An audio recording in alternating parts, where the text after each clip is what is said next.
How's it going, you beautiful people? My name is Seizing Dragon, and welcome to A Little Something Different. If you'll remember, a long time ago, I did a reaction to the IGN Elden Ring PvP video, which I did not have a favorable opinion of.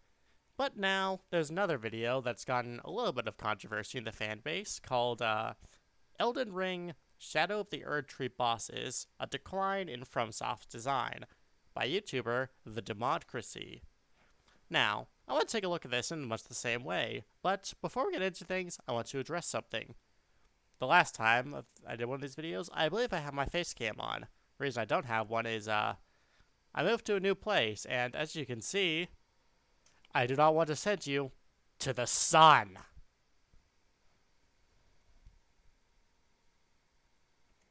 Hang on one second. Sorry about that, very professional. Anyways, without further ado, let's dive into this.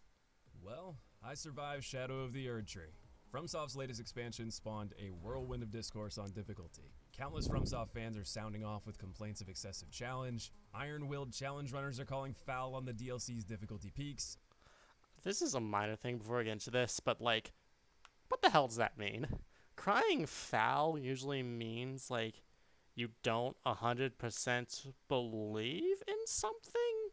Like in this context, they would be crying foul of the fact that the DLC is difficult, rather than crying foul of the DLC's difficulty, like you would think. So it's just very confusing. Also need to make another cut for a second, so unfortunately, I'll be right back. Again. 2 cuts in 2 minutes. Oh boy. Sorry about that.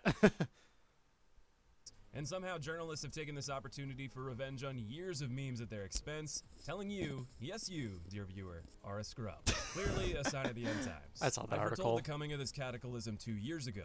In my award-winning video, Elden Ring bosses are an unbalanced disappointment.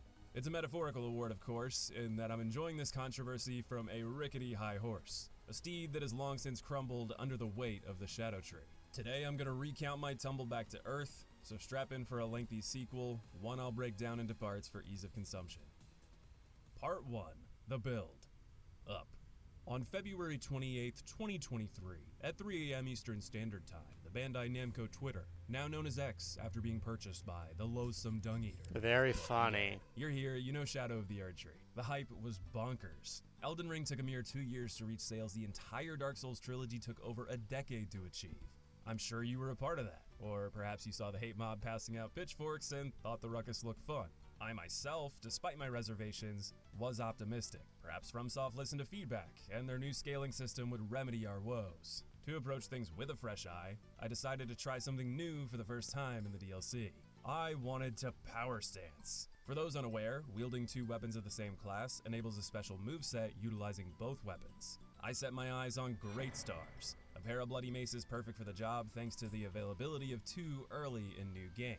They have great poise damage, innate bleed, and allow for custom Ashes of War. Putting my triple-digit playtime to good use, I quickly slaughtered the base game, maxing both weapons early with Occult Infusion, courtesy of the Guts Plunge. This flip has obscene hyper armor and poise damage, further buffed by my Stone Barb Physic. Finishing the build at level 150 with 9 mana. Hang on. Just like looking at his stats, it looks like he started with the Wretch starting class, so hang on, I'm gonna math for a second.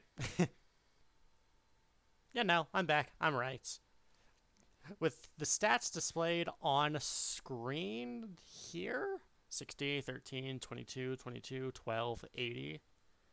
You're gonna say it's about 5 levels if you went Warrior or Hero here instead of Wretch. You can see 150 versus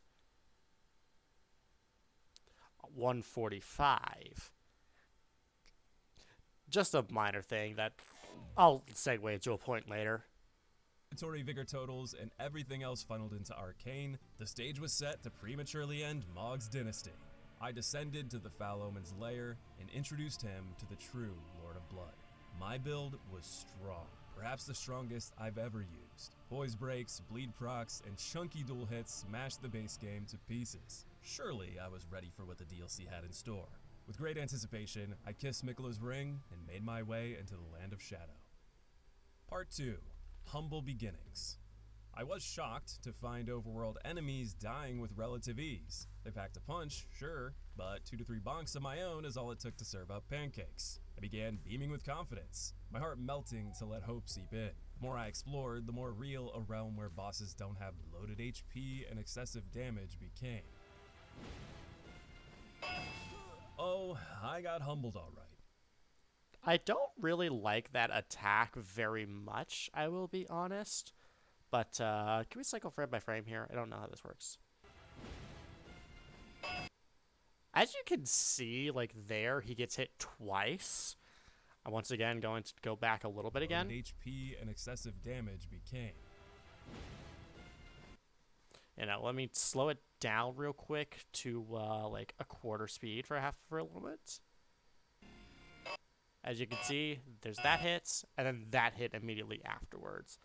So I don't really like that attack very much due to its obscene ability to wipe you out, but you are getting hit twice.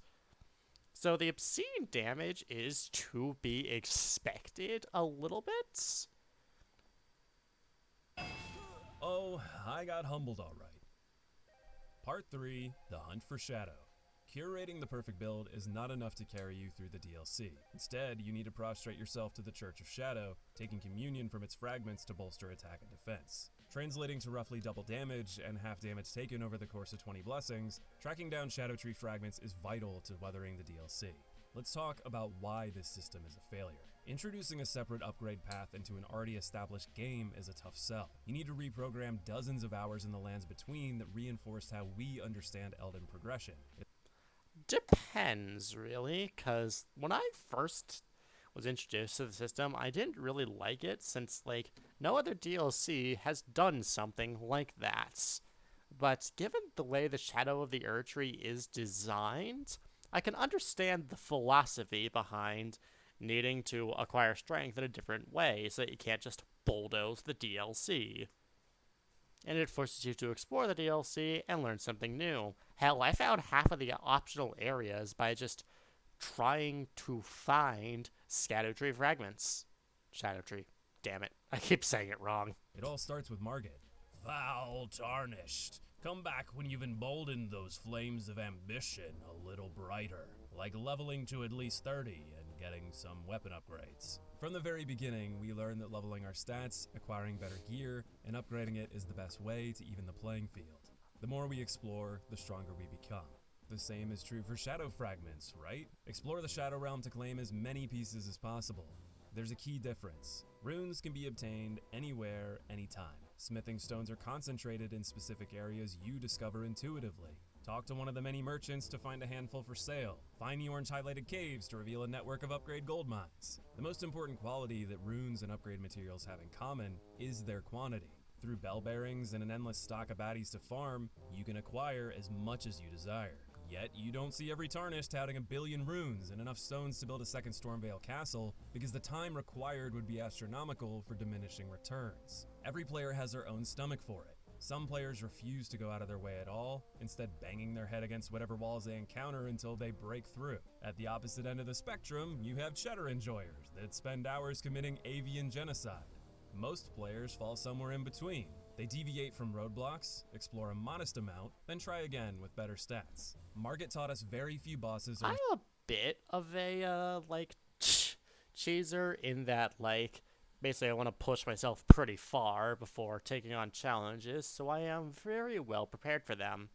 Hell, if I ever do, a proper playthrough of, this game, which I did and then abandoned, because, life happened, It wasn't very good, don't watch it. But anyway, nowadays, if I did one, you would see this absolutely scuffed start, a relatively normal middle, and then a very stupid, late to end game, routes. Strict gate to progress. Let's return to my death at the hands of Rolana. I had acquired 5 blessings. Her brutal damage output made me reconsider if that was enough. Yet I spent 5 hours scouring the opening area as thoroughly as I felt I could. For all I knew, I had more blessings than average, and this was the new standard of difficulty.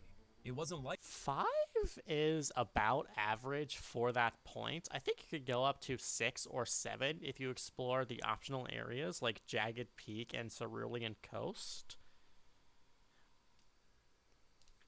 But yeah, sometimes you just can get a little bit torqued by the damage outputs. Or just, like, get good. Like with Margit, when I got whooped walking out of the character creation screen, I had a full-fledged build, boasting 60 Vigor and 80 Arcane, with fully upgraded dual Great Stars and... Let me just look at those stats for a second. I don't know if he has a blue flask available or he's missing a charge of his Cerulean flask, but interesting. And then Banished Knight's Helm. I think that's one of the altered ones. And then full Carian Knight armor with Green Turtle Talisman, Great Jar's Arsenal, Erdtree's Favor, and Shard of Alexander. And then I don't know what's in the Flask of Wondrous Physic. I believe he did say Stone Barb, which is like Stone Barb Crack Tier, which increases your poise damage temporarily. Excuse me for a second. Sorry. I don't want to, like, bash this build, because, like, it's not my playthrough, lol. Like, just, it's just very strange to me. Also, yeah, 2 Occult Great Stars with Lion's Claw. You do not enjoy playing the game.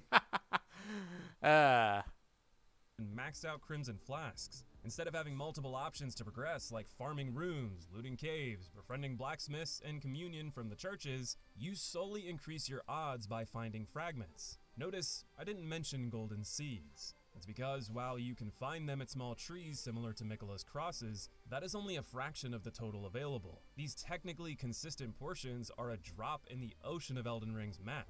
Stumbling upon them relies on extensive exploration. The devs seem aware of this, as they included far more seeds than you actually need to fully upgrade your flask. Why they didn't afford the same logic for Shadow Fragments, your guess is as good as mine. Honestly, I do agree with that assessment as well. Because, well, yeah, like, I don't really like that you need all 50 to max out when you don't have to do that with golden seeds. You do have to with sacred tears, but there's only 12 of them, so whatever. Although I can also see why, because I believe it's balanced that you go into the final area of the DLC at level 18 out of 20, and you find the remaining ones you need to get level 20 in the final area, basically ready to face the final challenge of the game. So, as I said, I can see why they do it, it's just not something I'm the largest fan of. To their credit, you are given a map of Miquella's crosses that expands as you progress through the story, but again, these represent a fraction of the whole. A total that includes ridiculously obscure locations, like a tiny indent in a nondescript cliff. Out of the massive Cerulean Coast, I needed to happen upon this tiny crevice. Discoveries like this encouraged me to hug cliffs and rotate clockwise around the map, praying I wouldn't miss anything, which frankly, sucked. Do you mean it encourages you to explore? Question mark? I enjoy exploring out. I need to make another pause. This was not a good time to record, I don't think. Guess who got a phone call in the middle of recording? Elden Ring, it's one of the game's biggest strengths. The base game is designed in such a way that you don't need to see everything for a balanced and fun playthrough. In fact, it's to your benefit. The more you explore, the more you realize how frequently assets are recycled to give the illusion of depth. The uniqueness begins to fade into tedium when you go the completionist route. I point again to golden seeds as evidence the devs understood this. Another example is only needing to slay 2 demigods to access the capital city. It's not that they don't think it's worth killing every demigod, but they realize the average player isn't going to find them all. So they chose not to leave you progression locked against more obscure lords like Rickard.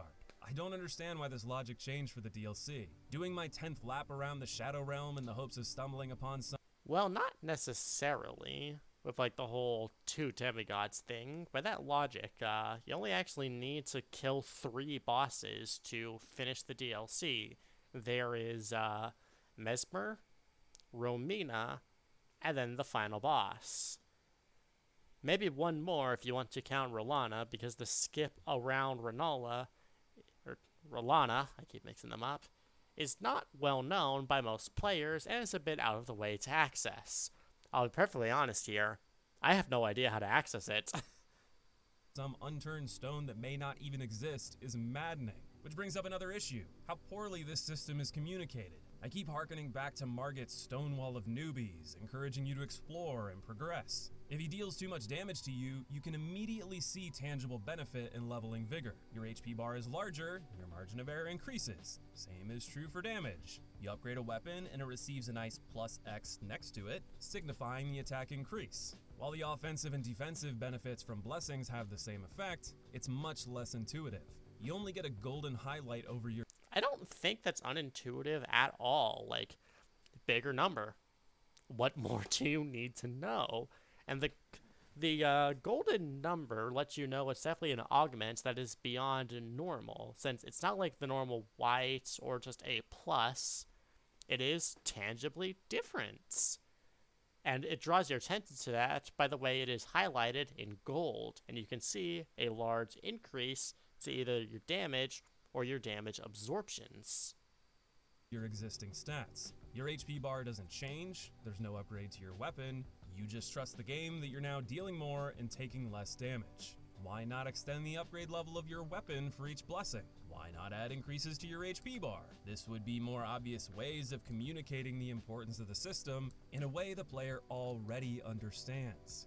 I feel like that's to the detriment of just over-explaining and simplifying it from a series that trusts you to figure things out on your own, which I think has been to this game's benefits. Actually, when you pick up the first one, I remember I had tutorials off, and I had like this giant page-long tutorial about like using Erdtree blessings increases your defense and damage absorptions while in the Land of Shadow. So it was pretty obvious, like, get more of these, become stronger. I don't see how that's a obtuse system. It may seem arbitrary, and it is, but player understanding is vital to get them to engage in a new system. Why is the Shadow Fragment system a failure? If the player base doesn't understand their importance organically, that is on the developers. It's their job to emphasize how crucial they are in a digestible way through gameplay. I know that's probably like meant, if you were looking at that reimagined NPC dialogue, I'm pretty sure that was meant to just be like a template, and in reality he wanted something more organic. I mean, I would hope, because that dialogue is legit like Fire Emblem 6 style, look out for arrows. Not nudges from the Bandai Namco Twitter, or Steam announcements telling players to count their blessings. That's funny as hell, though. When players do understand their importance, it is on the developers if searching high. Also, I noticed that's a light, like a waypoint, meaning you're using a guide, which I'm not going to bash anybody for, because I have a map open the entire time I'm playing this game, so I don't miss everything. I just think that's kind of funny. And low for them is a tedious affair. They did at least update the system during the production of this video, increasing the upfront value of the first 10 blessings. Admittedly, I think that increase to this system makes it a little bit more confusing, because, like, as you can see, pre-patch is increasing by 5% every single time.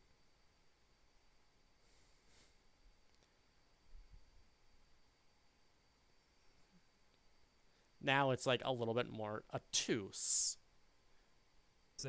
While pacing for the final 10 more modestly. This is a good change. It puts less pressure on you in the early hours, though I suspect there could be an unintended consequence. Players may give up on the latter half since they have less value. I think a better update would be to... Once again, that dialogue, bro. I hope you don't... I'm not going to finish that remark, because that's unnecessarily rude for what's meant to be a tongue-in-cheek joke, but I am just going to say that his dialogue is not the best, and I'm hoping as I said, he serves as mostly a template rather than this is exactly how it should be. Lower the total blessings you need to cap. Make it so the first 10 levels only require 1, 11 through 15 require 2, and 16 through 20 require 3. That would reduce the total necessary to 35, while allowing you to acquire the all-important first 10 levels more. I'm trying to think how easily that allow you to max out, like, just grabbing every single one you can. Because I know there are multiple. If you take like 15 away from the final total, there are multiple areas you don't need to go to, like the Abyssal Woods, Jagged Peak, and even Cerulean Coast. Basically, the entire south and southeastern portions of the map, which is like half. Quickly, a gentler curve and a reduction in the overall total will reduce the pain of missing out on a random pot enemy holding an all-important fragment. Any extra the player finds could be converted into runes, a boon to an already infinite resource that is helpful but not mandatory. Or they could have relied on past success. Sekiro had the perfect blueprint: mini-bosses that increase HP and defense, while beating full bosses increased attack power. This works so well because Sekiro has light progression locks that insist you get a certain level of attack power before progressing. Elden Ring sacrifices this strictness in favor of freedom, which Sekiro is a very linear game. isn't a bad decision in a vacuum, but when the world and its fragments are so widespread and obscure, it makes progression an inconsistent mess. Wow, all of this inspired by a single overkill blow from Rolana. Maybe my belly aching isn't justified when I could just, dodge. Part 4, combos everywhere. Unlike Shadow Fragments, these combos go to infinity and beyond. It's the same crap we saw in the base game on steroids. Somewhere along the way, FromSoft decided to patch out your turn. I have nothing to say about the Rolana footage, as I think he played that very well, and Rolana just is very combo happy, but that after the Mesmer clip, bro, there's fire on the ground, how do you not suspect something's up?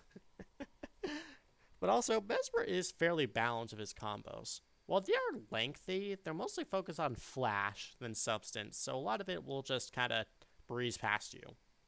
Gone is the ebb and flow style of combat where you trade equal offensive gambits. Most of the time, you're forced to settle for tiny gaps, sneaking in a single measly attack.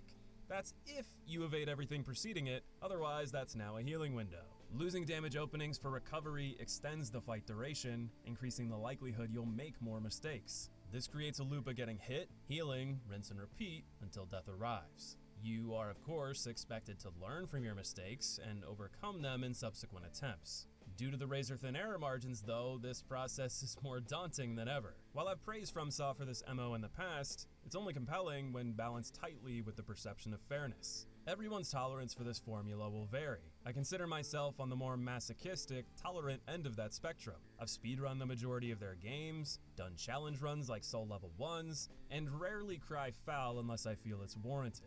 Spoiler warning, for the final boss, That largely feels like you're trying to use your resume as a reason why this game should be easier for you. Which, I don't believe in.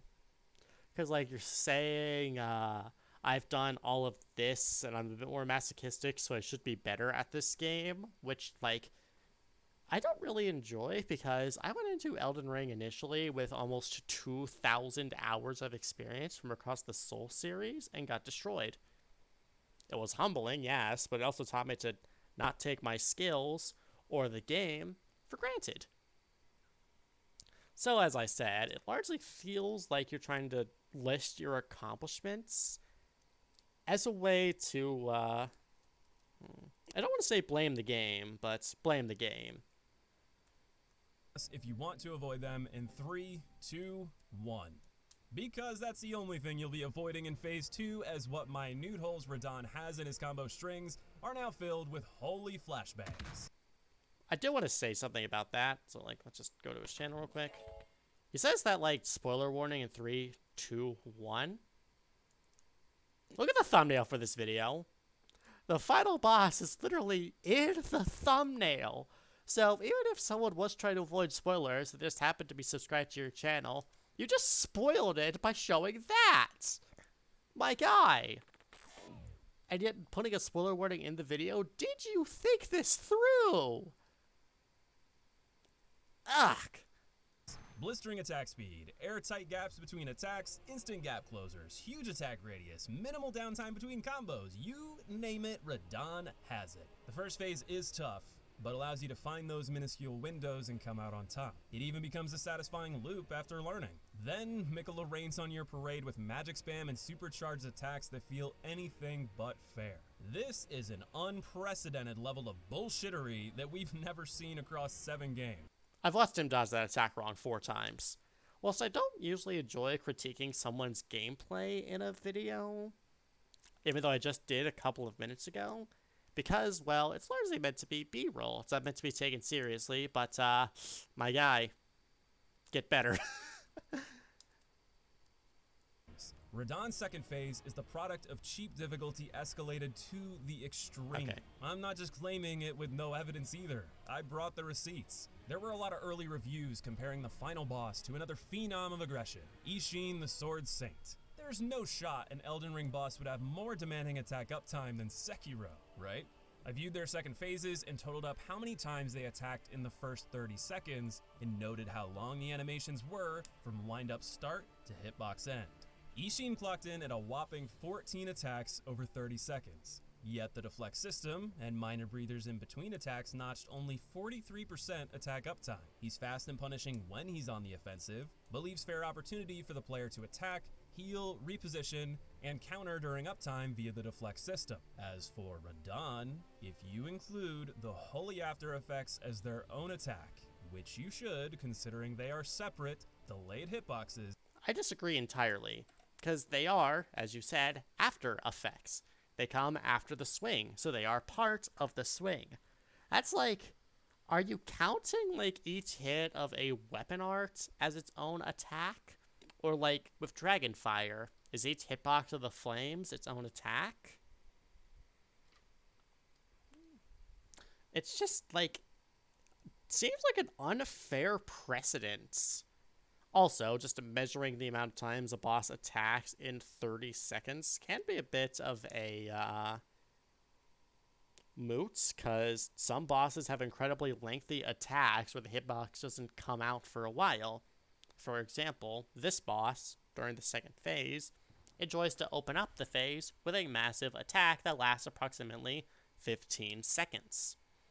So, like, if he does that at the start of the second phase and then does a shorter combo, that could only be like 5 attacks per se. So something tells me you counted the holy after effects is padding. The Consort of Death unleashes 33 attacks over 30 seconds with 90% uptime. To put that in perspective, Ishin leaves 34 seconds per minute for you to breathe, while Radahn gives you 6. All the while putting out over double the number of attacks, more than 1 per second. Radahn attacks more often, with longer animations, and all with less fluid defensive options due to mediocre combat speed for the player by comparison. Yes. Looking at other bosses across the series against... Why are you comparing an Elden Ring boss to a boss from Demon Souls from, like, 2009? That is a 15-year-old game compared to a modern game. Of course there will be evolutions. Hell, compare Midra to, like, or compare Flame Lurker to, like, old Demon King from Dark Souls 3. And I'm sure even the old Demon King has more attacks in, like, that time. Against the DLC, you can see how the games have... Also, Dark Souls 1, a game known for its slower pace. slowly close this attack uptime gap. The only exceptions are... Also, with this one, they have the exact same uptime, but Midir has more attacks, so maybe we should have left this one on the cutting room floor as well. Bloodborne and Sekiro, the game's most heralded for...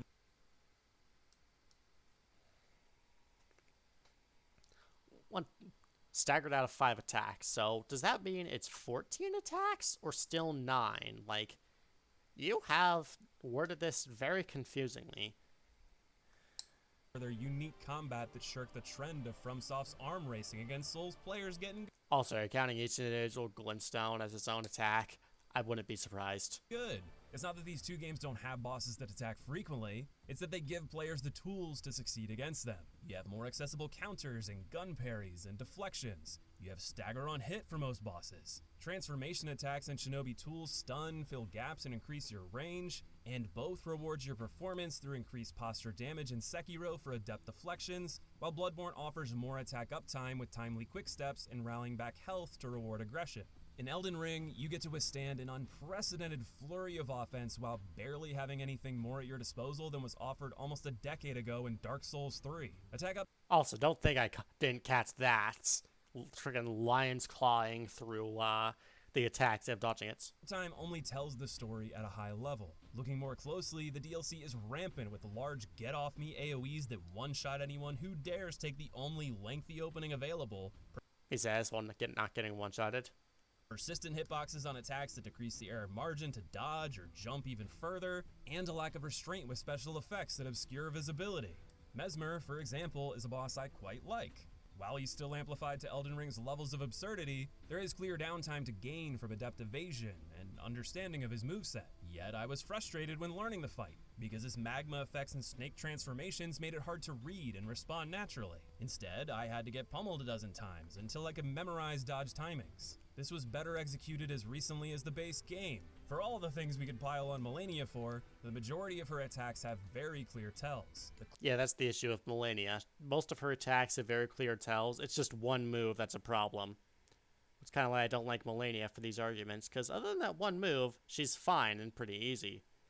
It's just that the fact that she could pull out the random you win move, which I don't believe any of the DLC bosses have. Whilst they do have very powerful attacks, none of them are just the immediate, dodge this perfectly or die. Clicks of the prosthetic, the motion of her blade, sliding it down with subtle sparks flying, different postures, quick steps, and jumps were all clear and intuitive to understand. Readability isn't the only victim of excessive effects. Great optimization and performance has never been FromSoft's strong suit, yet I can't recall even Bloodborne dropping frames as badly as this DLC. Divine Beast's weather effects should have forecasted a chance of raining frame drops. I don't have any disagreements with this, as this game does have performance issues. There have been some moments where I've dropped to like 2 frames for like 30 seconds. Rolana's moon bombs took my frame rate with them, Mesmer's quick camera motions and bombastic flames tanked frames, Migala's flashbangs made my game chug, and the worst of the bunch wasn't even a remembrance boss. I suffered fighting my billionth deathrite bird in an erratic slideshow from the overabundance of flora and flames. This is excusing outright bugs like deathnite.exe that stopped working in the middle of our fight. I didn't want to win like this, so I tried jumping on him to wake him up, and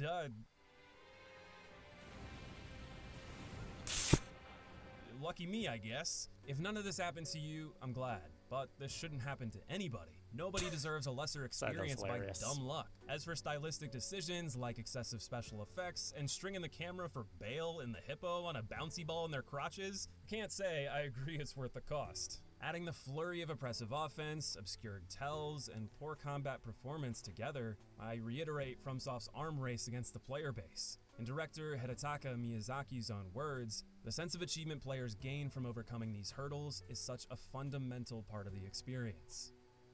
Part 5.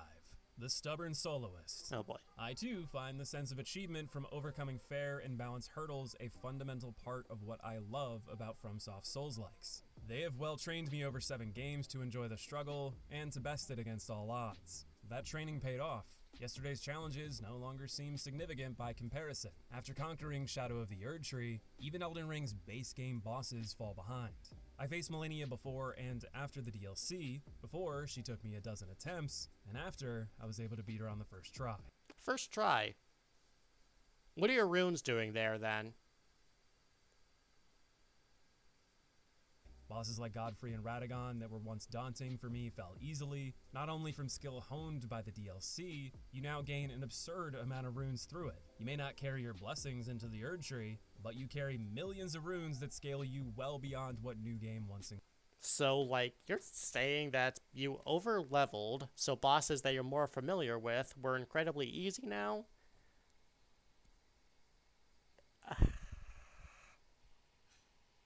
I don't need to say why I feel that is not exactly valid. Encouraged. Don't even get me started on previous games. Going back to those bosses feels like I'm having a nice picnic in a field of flowers with all the downtime they offer.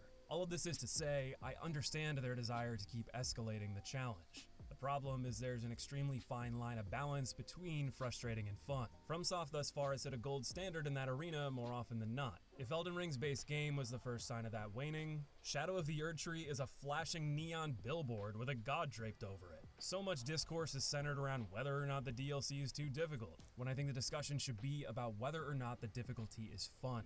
The way I see it, you have two options to overcome the DLC bosses. Suffer and get good in spite of odds unfairly scaled against you solo, or give up and summon. I spent a large part of the previous essay going over my problems with the Spirit Summon system, so I'll try not to dwell on it here. The long and short is designing Elden Ring bosses to be aggressive enough to maintain some modicum of difficulty when you have a pocket ally makes the solo experience an optional challenge that no longer feels as fun as it used to.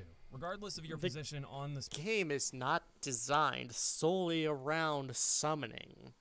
Like, no, that's just not true. Whilst it is an integral part of the game, that would be like saying in Bloodborne, the bosses were made more aggressive to compensate for like ranged users because they were so good in the original Dark Souls, like sorceries and whatnot. And just, no, that is not true. Spirit Summon's inclusion, the lack of balance for true solo play is a disappointment for those who came to expect it from all their previous titles. My disdain for summoning personally has nothing to do with pride or ego, it's that it swings the difficulty too far in the opposite direction. If playing solo is now excessively difficult, If the issue is that it swings it too hard as the opposite direction, isn't that something to do with pride or ego? Like, you want it to be harder? That's why you're not doing it? with summons is too easy to the point of being unfulfilling. FromSoft's combat system is designed with one-on-one encounters in mind. Enemy AI is not suited to tackle multiple combatants at once. Bosses attack either you or your summon, requiring them to amplify attack counts and uptime. Their sporadic aggro choices make target selection a dice roll, making for wildly random encounters. Like solo, you end up relying on attempts where the boss gives you good RNG, favorable attacks and downtime when solo, and more time focusing on your summon to free up your own actions with spirits. I fought Bale solo first, only summoning Egon after winning via a save state. It took me 6 attempts solo. Wanna guess how many with Bale's nemesis? 1. It was night and day. Egon face tanked while I racked up colossal damage for a boss? Easier? After you've already defeated them? How is that possible? 0 effort. If this was my first impression of the boss, I would have had little to say other than nice ass and nicer voice acting. And yet I can't say my solo experience was flawless either. Bale was just fast enough and the camera awkward enough to make hitting his weak point a struggle. It was a cinematic marvel, suffering less from the special effect overkill with clear tells, good diversity of attacks, and reasonable ways to counter. But it felt awkward resorting to hitting the legs and tail when the spectacle encouraged you to fight head on. It feels like a lose-lose situation. When fighting solo, you're punished with aggression designed for 2 targets. When summoning, you'll luck into encounters where the boss hardly pays attention to you, robbing you of any satisfaction. Returning to Miyazaki's quote in full, if we really wanted the whole world to play the game, we could just crank down the difficulty more and more. But that wasn't the right approach. Had we taken that approach, I don't think the game would have done what it did, because the sense of achievement players gain from overcoming these hurdles is such a fundamental part of the experience. Turning down difficulty would strip the game of that joy, which in my eyes would break the game itself. From the words of the director, turning down the difficulty is strictly against his wishes, and yet Elden Ring provides a spirit summoning system to do exactly that. Unable to find the way to increase the difficulty in a fair and balanced manner, they throw a kitchen sink of heightened aggression at you. Meanwhile, your personal tools are stagnant, encouraging you to rely on automated elements with no skill expression to solve encounters for you. I'm reminded of an essay I watched from Matthew Matosis years ago, who recognized well before Elden Ring that Souls combat doesn't have the depth to support raising the bar. Instead, reliance on delayed, misleading attack animations, exponential increases to health, stamina, and damage output, and offensive density ill-suited for the player's kit build toward design. But like the Souls formula has changed with Elden Ring. There's like so many more movement techniques now. You got like rolls, jumps, crouches. Yes, crouches can be used to dodge attacks. That's kind of funny. And so much more, like, in this game than any other. So, like, there has been growth in the formula, like, to compensate with Elden Ring. So, once again, I don't understand that take, and, I honestly don't know too much about, like, Matthew Matosis's videos, so we'll not speak on that. That is more frustrating than fun. I'm baffled that Bloodborne and Sekiro were brilliant evolutions of Souls combat that were left behind in favor of a fifth entry with largely the same tools we've been using since Demon Souls. If the answer to overinflated difficulty is for the game to play itself, why bother? So that was the video. That was quite something, wasn't it? Have a nice day.